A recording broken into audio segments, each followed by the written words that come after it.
السلام عليكم البنات ومرحبا بكم في القناة، ونرحب بكامل اللي دخلوا جدد. البنات اللي جيتكم بوصفة يعني بزاف سهلة خفيفة وتوجد تمتم. هي كسرة محشية، تجي بنينة وتجي خفيفة البنات، ومتجيش هذيك اللي تجي شغل تتكلوت، يعني تجي بنين، تجي تعلك، يعني تجي بنينة، تجي ما شاء الله. راح نبداو الوصفة على بركة الله. الحاجة الأولى عندنا كيلة فرينة، عندنا كيلة تاع سميد الرطب، ماشي المويه وماشي الخشين. عندنا سكر، خميره وملح، مغرفه صغيره، وعندنا الماء، وعندنا نص كيلة زيت. الماء على حسب واش يشرب لكم السميد تاعكم والفرينه. نحطوا الكيلة الاولى تاع السميد والفرينه، انا كنت يعني غربلتهم من قبل، ونزيدو نحطوا الملح والسكر والخميره، مغرفه صغيره.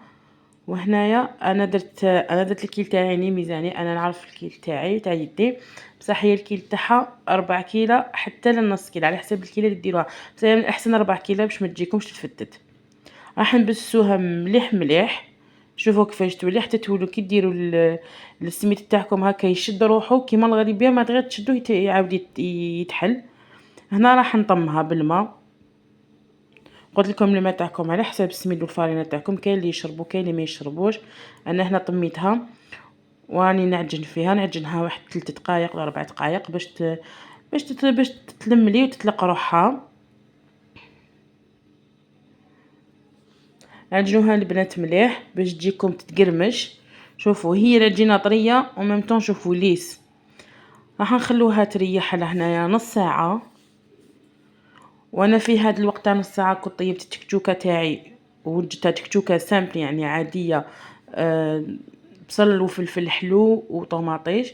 وهنا كنت بعد نص ساعه بوليتها، درت لها ديبول وعاودت حطيتها تريح واحد 10 دقائق باش كي نحلها تكون تلقى روحها. انا هنا استعملت بابي كويزون باش نقدر نرفد الخبزه ونقلبها.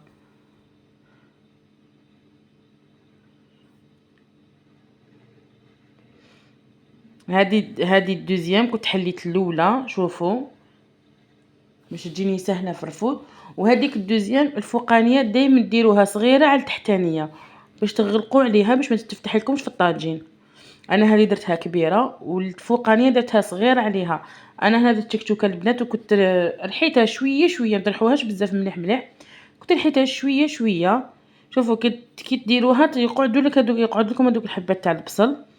وكان عندي هنايا شويه بولياشيز درتو، حمصتو غير في شويه زبده وشويه ملح برك.